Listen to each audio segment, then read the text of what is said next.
Okay, so we are talking rate law here, and in the Glencoe uh, textbook, we're on page 574. So if you have your textbook, if you want to follow along, certainly can do that. So page 574 is where it talks about rate law. So the rate law describes how the concentrations of reactants affect the reaction rate based on experimental data. Okay, so a rate law, it's basically an equation that describes how the reaction rate is based on concentrations of different reactants. Okay, so we're talking about a kind of a one-way reaction for the rate law. We're not talking about a reversible reaction. That's going to come later when we talk about equilibrium. We'll have a special kind of rate law equation for that. But just consider we have just a one-way reaction. We have A moles of A plus B moles of B, and that will produce some kind of product. So when we're talking about the rate law, this is kind of what it looks like. Reaction rate here is equal to a specific rate constant times the concentration of one or more of the reactants here to some power, okay? And what we're going to do is we're going to figure out both the K and the X, or the exponents that would be involved in these reaction rates. But that's the general formula right there, the rate law, okay? So the reaction rate equals K times concentrations of one or more of the reactants to some power. So this is a sample rate law equation where the reaction rate is solely dependent on reactant A. In this case, so for this example, only reactant A affects the rate of reaction. So if we add more B or subtract more B, it doesn't affect the reaction rate in this case, okay? The exponent X is also determined experimentally. So let's take a look at example 1 together. You should have these in front of you in your notes. This is a typical data table, and we have in trial 1 an initial concentration of A. So again, we are noting the initial concentrations that we would mix together in each trial, and we have 0.1 molar and 0.1 molar of B as well. And remember, molar, this capital M, is the same as moles per liter, okay? You may or may not remember that, but capital M is the same as moles per liter, okay? So we have 0.1 moles per liter, 0.1. It was determined experimentally. You don't have to worry about exactly how this is determined, but just in these charts, the rate of reaction given these two concentrations was 2.00 times 10 to the negative 3. And that would be moles per liter per second, okay, or molar per second. Now, trial 1 in and of itself is not, we can't really get anything from trial 1. What we have to do is we have to compare trial 1 with a change in concentration of one of the reactants. So notice in trial 2 here, okay, so notice that what we've done is in trial 2, we've doubled this concentration. That's gone up by times 2. And I would encourage you on your paper that I've given you there, do this. Do an arrow from right from here, just exactly what I've done here. From here to here, write an arrow, and then times 2, okay? Now, what's important, though, is that you pick 2 trials, and there aren't too many to pick from, but pick 2 trials where only one reactant is changing, okay? So if we have 2 reactants, we have both reactants changing, we can't tell which reactant is actually affecting the rate. So in any good experiment, you want to try and change as few variables as you can each trial. So ideally, we would change one thing and then see how the next trial is different. Then we can determine how that one thing has affected things. So this is constant, right? That's just a constant. So we're only changing this. So we are determining how A could possibly affect the reaction rate. And what we see here is from trial 1 to trial 2, we have also a doubling of the rate. And so I would suggest that you draw these arrows in times 2 times 2 so that you can see that A, first of all, A has affected the reaction rate, okay? And then you can see what proportion the change in A has had on the change in the reaction rate. So what I'm saying by that is, notice that we've doubled the concentration of A, and the reaction rate has also doubled, so it's exactly the same. Okay, so let's say we have this, rate equals K times. Now we're determining whether A has any influence on the rate, and we see that it does. So I'm going to write the concentration, which is square brackets there, concentration of A. Now, because it's directly proportional, a 1 to 1, then you can put a 1 up there. And of course, in our final declaration of the rate, we won't include 1 as exponents, but I show the 1 because this is a direct relation. Okay? Any questions on that? Okay, now what we do is we try to find two trials where B is changing but A is not. And it's pretty easy on this first example. We can see that between trial 2 and trial 3, this A now is constant, but we can see that B is changing. And it, of course, is going times what? Times 2. All right. So here's the interesting part. If we've changed B, I want to take a look at the two reaction rates here that are listed and see if B has affected the reaction rate. Well, it looks like B has affected the reaction rate quite a bit. Okay, so this is actually times 4, right? So 4 times 10 to the 3 and negative 3, and then 16 times 10 to the negative 3. So you can easily see. And if you don't easily see that, just get on your calculator literally and type this number in divided by this number, and then you get, you know, the multiple, the factor there. Okay, so this number divided by this number will give you how many times it's gone up or down or whatever. So what do? We do not, okay, this is very important. We do not say, oh, I have a 4 as an exponent, no problem. No, that's not what you do. Instead, what you do is you say, okay, this was doubled. So this has gone up by a factor of 2 to the power of 1. The rate has gone up 4 times, or 2 to the power of 2. Remember, we're focused on exponents. So we need to know what sort of exponent we have.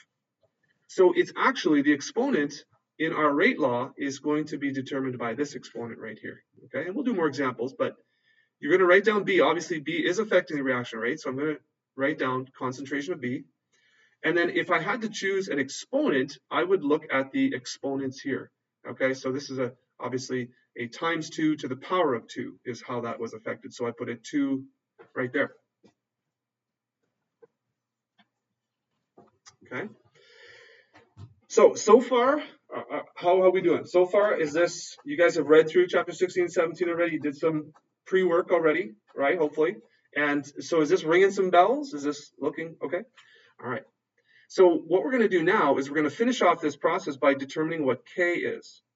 All right. So I know that this is the general rate law, but I don't have the specific rate constant, so I need to find that out.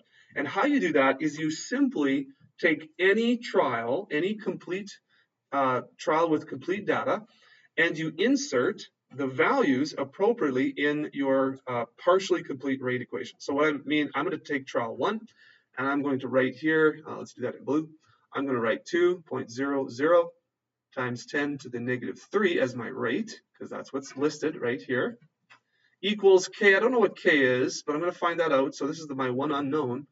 But the concentration of A is 0.1 moles. Times 0.100 moles. Okay, to the power of what? 1. So just 0.1. And then this here, what's the concentration of B? Well, again, 0.100 squared. Remember, I have to include this 2 that I've determined. So once you include your values into the partially complete rate equation, now you can solve for K. And a little shortcut here, okay, I'm going to divide by 0.100 to the power of 3, because that's really what this is.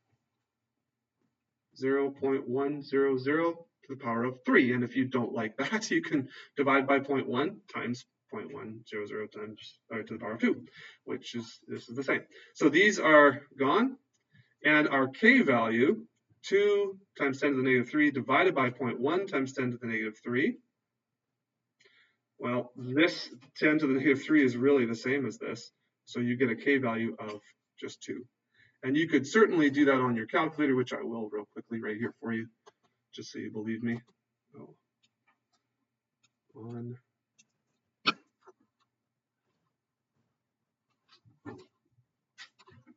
Get going. On, there we go. Okay. So 2.00, and then this little EE, that's what you use for times 10 to the power of, and we go -3, and we'll divide that by 0.1 to the power of 3, and you get 2, okay? So finally, I'm going to write our rate equation, which looks like this. Rate equals, our K value is 2, and then times A, concentration of A times concentration of B squared. Okay, and that is a complete look at determining the rate equation, including the K value as well. Now, the one thing I'll just note here, that this K value, remember, that can change with temperature. Okay, we talked about that a little bit earlier. If the temperature is changed in this, for this same reaction, then the general rate law here will remain the same. This will be preserved, but the K value will then be different. Why? Because this rate will probably change with the temperature. And so we actually will have different values to calculate K. So the K may change as the temperature changes. Okay, that's a little note that you should be aware of. All right, let's do another one. We did one, let's do two. This one will go a little bit quicker. Determine the rate equation given the data below. Okay, so I know I need to find out if A and B are affecting the rate. They may affect the rate, they may not. So let's just check it out. Well, what I see here between trial 1 and 2 is that B is held constant and A has been doubled. So I'm going to check and see what's happened to the rate. Okay, here's something interesting. The rate has stayed the same. Now you can put times 1 if you want, but you know what this really means? It's times 2 to the power of what? Because remember, we had a times 2 here, so let's talk about a base of 2 and figure out what the power is. What is it? 0. Very good. Okay, now what that means is that the concentration of A has 0 effect on the rate. So I'm going to do this. Rate equals K. The concentration of A to the power of 0, it does not affect. So really, we're going to leave that out of the final rate equation, right? Okay, let's see if we can figure out B. Okay, so A is held constant between trials 2 and 3. I see that B has been doubled. That's times 2. What's happened to the rate? Times 2. Okay, or times 2 to the power of 1. So I have the concentration of B does affect the rate by a power of 1. So partially, I have this. I will eliminate the A and just leave in the B here. Okay, so there's our partial rate law without a value for K.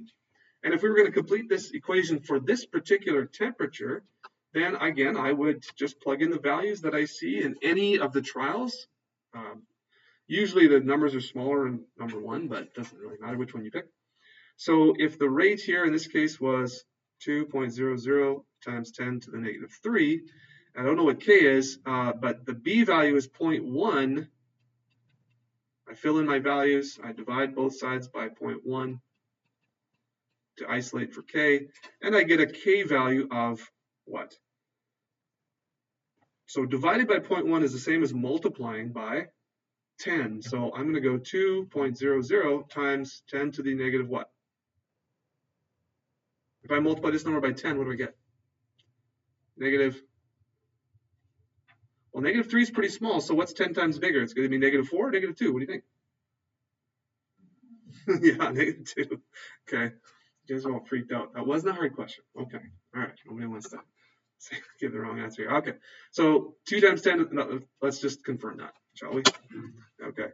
So we have 2.00 exponent negative 3 divided by 0.1 is 0.02 or 2 times 10 to the negative 1, 2. All right. So my rate equation here, so the rate equals 2.00 times 10 to the negative 2 times the concentration of B. And yes, we're going to leave the rate unknown as the rate and the concentration of B as just concentration of B. We're not going to put values in there because, again, we're trying to determine at this temperature what's the relationship between concentrations and the rate. Okay, so we have to leave those unknown. Kind of like in math, if you have an equation of a line, you leave y and x as y and x. You don't fill values in. You leave those as y and x. Same thing here. Okay, questions?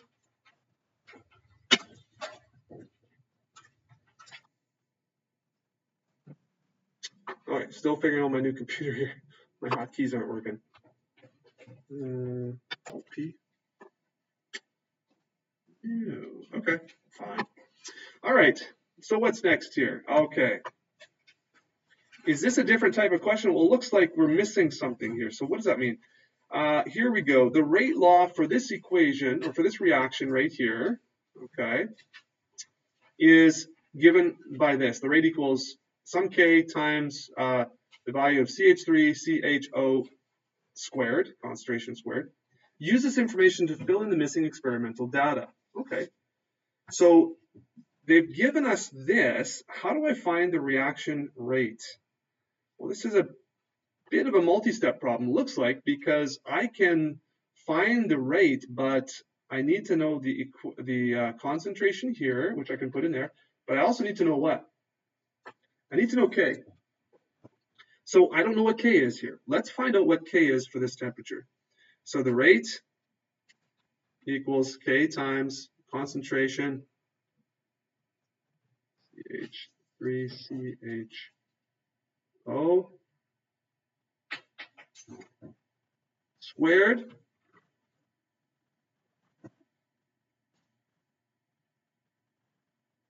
okay. And so I'm going to fill in the rate for any of these trials. I'm going to go, let's say 2.70 times 10 to the negative 11 equals, well, I don't know what K is, and I'm going to just do two steps at once here. So I'm going to divide by the concentration that I'm given here of CH3CHO, 2.00 times 10 to the negative 3, and that's going to be squared, right?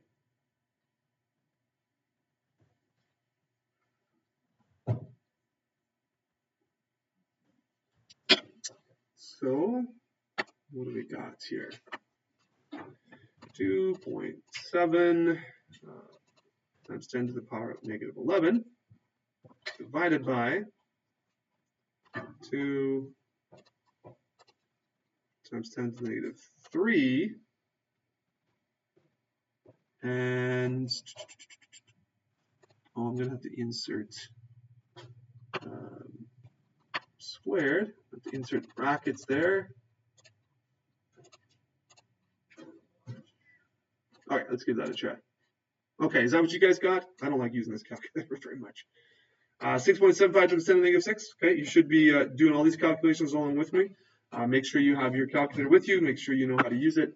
Is that what you got? Anybody confirm that? Okay, 6.75 times 10 to the negative 6. And so the rate equation now has this as a K value in there. Okay, so what I can do is I can find out the rate for trial 3. Okay, the rate for trial 3 is going to be 6.75 times 10 to the negative 6 times this concentration, 8.00 times 10 to the negative 3 squared. All right, and so I'm solving for this rate for trial 3 here. So if I multiply this times 8 times 10 to the power of negative 3 squared. I'm not sure if I need brackets there on this silly thing or not. I'm making a real mess of it here. Okay, let's try that again. 6.75 negative 6 times bracket. Let's do bracket. 8 times 10 to the negative 3 bracket squared. So 4.32 times 10 to the negative 10. Did I get that? Yeah. Awesome. 4.32 times 10 to the negative 10. So there's our rate for trial 3 right here. Now, what are the units? Well, moles per liter per second. That's what that is. So molar per second. You should include those units as well. Molar per second. Then you just do capital M over S. Okay, questions on that?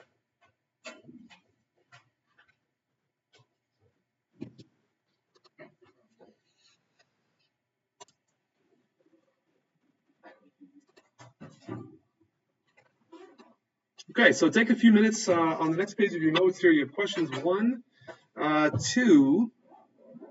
I tell you what, there's 3 questions. Why don't you do 1 and 2 for sure, and then work on 3. I'm going to take a look at 1 and 2 with you in a few minutes, but here's question 1 and 2. Work on these questions, and then we'll talk about those in a few minutes. So give those a try yourself and see what you can come up with.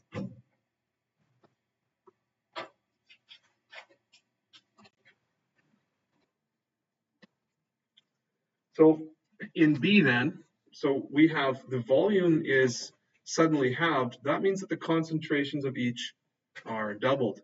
So NO is times 2 and H is times 2, okay? So if we have NO is doubled, notice that according to the rate equation, we have NO is affected the rate by the square of whatever change in concentration is here. And H is doubled as well. So the rate is affected by this change right here. So we actually have 4 times 2. So the rate is actually affected by a factor of 8 times. So times 8, that's how the rate is affected. All right, so how is the rate affected when both are doubled, or when the volume is suddenly halved, both concentrations are doubled? It's times 8. C is not a numerical answer here. If the temperature generally is decreased, then all of the particles have less energy, less chance of reacting, so the rate goes down. No numerical needed there. Okay, what about number 2? That's for number 1. So what about number 2? For this reaction, the following data were obtained. Okay, so here we have a data table with initial concentrations and reaction rates. Write the rate expression for this reaction. So here's where we take a look. I2, okay, times 2. The rate is also times 2.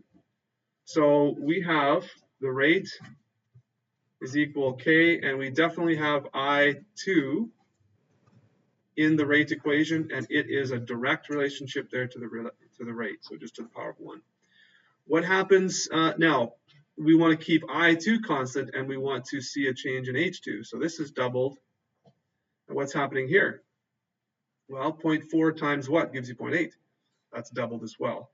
So that's another direct relationship. So we just have another concentration of H2 to the power of 1 as well.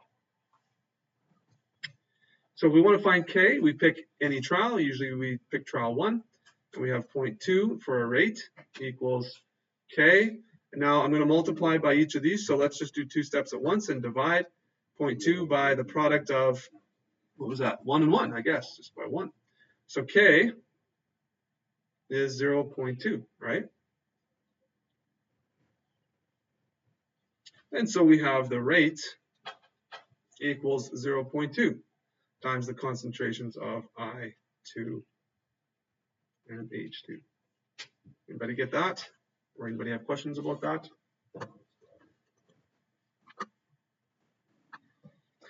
What would the initial rate of formation of hydrogen iodide if the initial concentrations of the hydrogen gas and iodine gas were each 0.5? Well, so for C, or I guess that is B.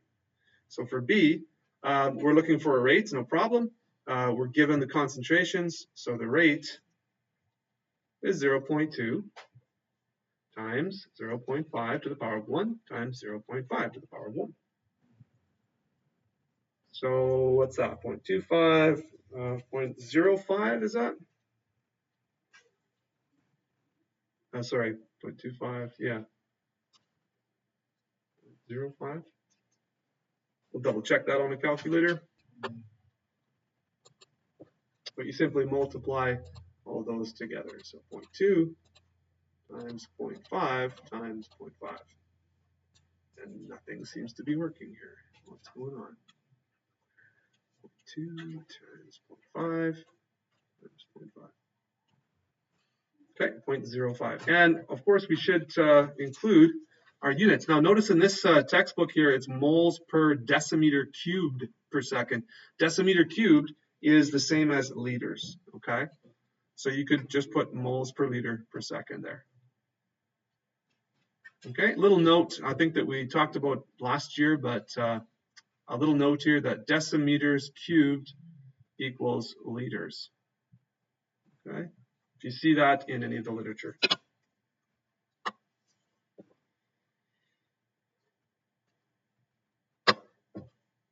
All right.